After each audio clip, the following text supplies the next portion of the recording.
Making some homemade sauerkraut again tonight. We've learned to do this and it's really fun. It's pretty simple. You just chop up cabbages. We're mixing green and purple together. We found it makes a beautiful looking sauerkraut. And you weigh it very carefully and then use 2% of that weight in salt. And you use a good sea salt, nothing with iodine in it. You can use sea salt or pink Himalayan.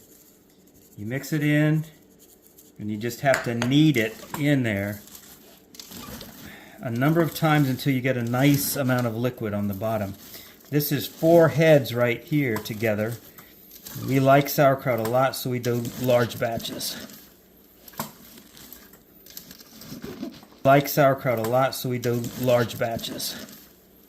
You take this core piece out where the stem is, because you want all the nice grainy part. You don't want a big old chunk. And you take 2 leaves off.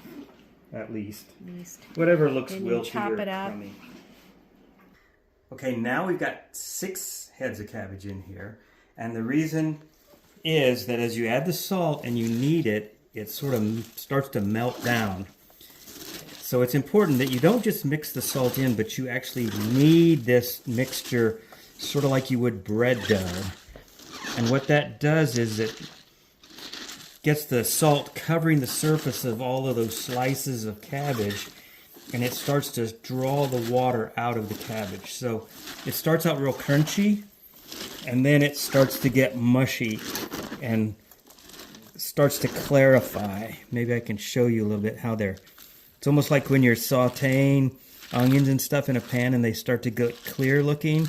Same thing happens to the cabbage as that salt begins to draw the moisture out. And that's important because you're going to have some liquid covering this cabbage when you put it in the jars to let it ferment. And you actually will do this several times. We'll mix it really thoroughly and knead it like we're doing. Then we let it rest for 15 to 20 minutes, sometimes 30 minutes. And then when we finally put them in the jars, we'll want to put it in a cool, dark place at least 70 degrees. If it's too much cooler than that, it won't ferment properly or quickly enough. And if it's too hot, it can cause spoilage, things like that. So, more to come. So we're continuing to knead this after letting it rest a few times. And what I want to explain, a couple of things. First, my disclaimer, I'm not an expert at sauerkraut. I just happen to have made it a couple of times and it was successful, so I figured if it's that easy, I should tell you how to do it. Secondly, you may wonder, why is he kneading that stuff with bare hands? Well, as long as you wash your hands thoroughly, all the way up to the elbow for at least 20 seconds, wash them really good. Bare hands are just as good as if I was wearing a barrier. Because the one thing people tend to forget if they put on gloves is that the gloves are only as good as they are if you keep them clean. If you start handling other things around and come back to this, then you've contaminated your product. So if you wash your hands and then go right to it, that's great. But let me show you how the volume has changed, where we couldn't even fit 6 cabbages in here at first. Now we've got about half of a pot full, and see the liquid coming up through there? That's all been drawn out of the cabbage. I have not added any water to this mixture.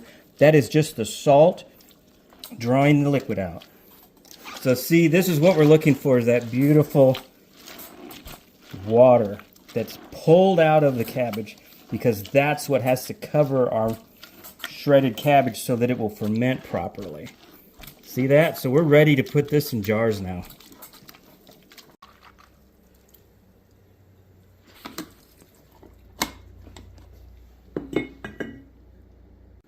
Okay, so we've packed our 6 cabbages into 5 half-gallon jars. And as you can see, I'm using my handy-dandy stomper thing, which these are really nice. I did it without this the first time, and it was a lot more work. So you can see I'm pressing it in so this liquid comes to the top on all of these. And you'll notice I'm leaving about a 4-inch gap, at the top of the jar.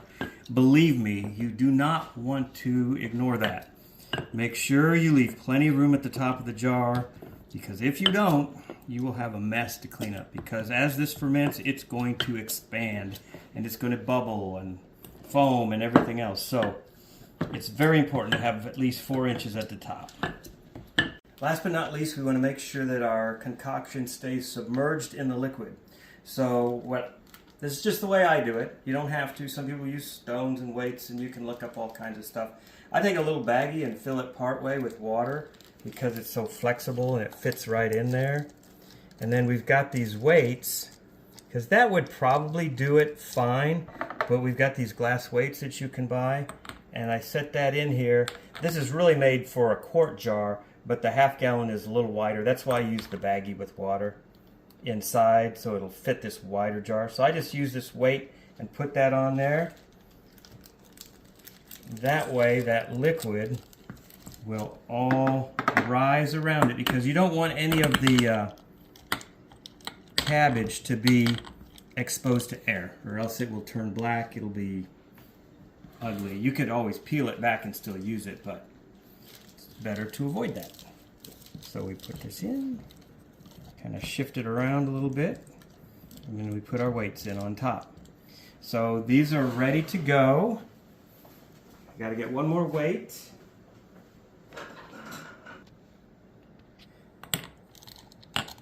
Then if you would choose to use a regular lid, you have to do what they call burp this every day, or that will explode. You don't want that. But we get these self-venting caps that you can buy. And they're really nice because you can just put this away and forget about it. It's got a little dial on top where you can set the day that you put it in. Today's the 7th. So I can mark it at the 7th. That way it reminds me when I started this ferment, because it's going to take at least a couple of weeks. And the thing you can do is, if you're not sure how things are progressing, you can always open one up and taste your ferment. And when it tastes the way you like it, you can put it in the fridge, and that stops the ferment. Now the interesting thing is, I don't think I'll give it away yet, but you see how you've got the purple and the green cabbage all mixed together in there? Well, wait till you see this after it's fermented. It's beautiful. Thank you for watching Travels with Debbie and Randy. We'll see you soon with the final result.